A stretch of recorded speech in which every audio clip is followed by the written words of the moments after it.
வணக்கம். என் குருநாதர் எழுத்து சித்தர் பாலகுமாரன் அவர்களை நமஸ்கரித்துவிட்டு உங்களோடு பேசத் தொடங்குகிறேன். முருகப்பெருமான் முருகப்பெருமான் குடிகொண்டிருக்கிற கோயில்கள் எத்தனையோ இருக்கு. எத்தனையோ அற்புதமான திருத்தலங்கள்லாம் இருக்கு. மயில் மீது அமர்ந்த முருகன் இல்லையா, மயில் வாகனன் அப்படின்னெல்லாம் அவருக்கு அழகான பெயர்கள் உண்டு. முருகன் அப்படின்னாலே அழகன் அப்படின்னு தான் அர்த்தம். அப்படி மயில் மீது அமர்ந்த முருகனை நாம பல இடங்கள்ல பல கோவில்களில் தரிசனம் பண்ண முடியும். நாங்கள் இருக்கிற அந்த திருக்கச்சூர் பகுதியிலேயே கூட நிறைய மயில்களை பார்க்க முடியும். எப்படி விராலிமலையில் நிறைய மயில்களை பார்க்க முடியுமோ அது மாதிரி பார்க்க முடியும். மயிலில் முருகன் இருப்பார் அப்படின்னு நாம் தரிசனம் பண்ணுறோம். அப்படியே கோயிலில் கோஷ்டத்தில் அப்படியே வரும்போது திருச்சிற்று மாளிகையில் முருகப்பெருமானுடைய சன்னதி இருக்கும். அங்கே மயிலில் இருக்கிற முருகனாக பார்க்கலாம்.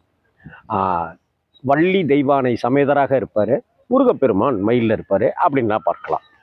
திருச்சிக்கு பக்கத்தில் லால்குடின்னு ஒரு ஊர். அந்த லால்குடிக்கு பக்கத்தில் திண்ணியம் அப்படின்னு ஒரு ஊர். அந்த திண்ணியத்தில் ஒரு முருகன் கோவில் இருக்குது. அந்த திண்ணியம் முருகன் கோவில் அப்படிங்கிறது மிகப்பெரிய சக்தி வாய்ந்த ஒரு திருத்தலம். அந்த கோவிலுக்கு நான் சின்ன வயசுலேயும் போயிருக்கேன். அதற்கு பிறகு சக்தி விகடனில் இருக்கும்போது அந்த கோவில் பற்றி எழுதுவதற்காக போன அனுபவமும் இருக்குது. அருமையான கோவில் அது. அந்த கோவிலில் விசேஷம் என்ன அப்படின்னா, 3 மயில்கள் அங்கே பார்க்கலாம். கருவறையில் முருகப்பெருமான் குடிகொண்டிருக்கிற அந்த மூலவர் திருமேனிகிட்ட 3 மயில் காட்சி தரும். அதாவது வள்ளி தெய்வானை சமேதராக முருகப்பெருமான் இருப்பார். 3 மயில் இருக்கும் அந்த சந்நிதியில். வள்ளி இருப்பாங்க, தெய்வானை இருப்பாங்க, முருகன் இருப்பாங்க. 3 மயில் இருக்கும். 3 மயில்களோட முருகப்பெருமான் தரிசனம் தருகிற ஸ்தலம் அப்படிங்கிறது எனக்கு தெரிந்து நான் போன வரைக்கும் அப்படி நான் பார்த்ததில்லை. இந்த லால்குடி திண்ணியம் முருகன் கோவிலுக்கு மட்டும் அப்படி ஒரு சிறப்பம்சம் இருக்கு. இந்த கோவில் கிட்டத்தட்ட ஒரு 800-1000 வருட பழமை வாய்ந்த கோவில். முனிவர்கள் வழிபட்ட ஸ்தலம் இது. அங்கே நம்ம நின்று நம்மளுடைய குறைகளை சொன்னாலே முருகப்பெருமான் வேண்டிய கேட்ட வரத்தை தந்தருள்வார் அப்படிங்கிறது ஒரு ஐதீகம் உண்டு.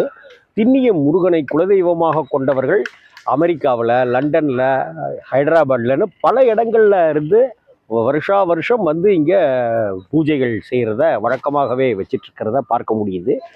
திண்ணியம் முருகனை வேண்டிக் கொள்வதற்காகவே, பிரார்த்தனை செய்வதற்காகவே, திருமண தோஷத்திலிருந்து விடுபடணுங்கிறதுக்காகவே நிறைய பக்தர்கள் அங்கே வந்து வணங்கி செல்வதை பார்க்க முடியுது. அதே போல் திருமண வரம் கிடைத்த பிறகு, திருமணம் நடந்த பிறகு தம்பதி சமேதராக வந்து திண்ணியம் முருகனை வேண்டி செல்வதையும் பார்க்கலாம்.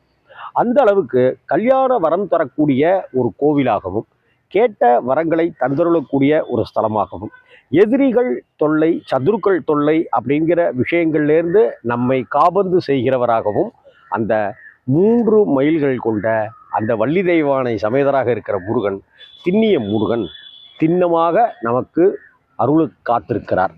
லால்குடி அருகே உள்ள அந்த திண்ணியம் முருகன் கோவிலுக்கு ஒரே ஒரு முறை தரிசனம் பண்ணிட்டு வாங்க.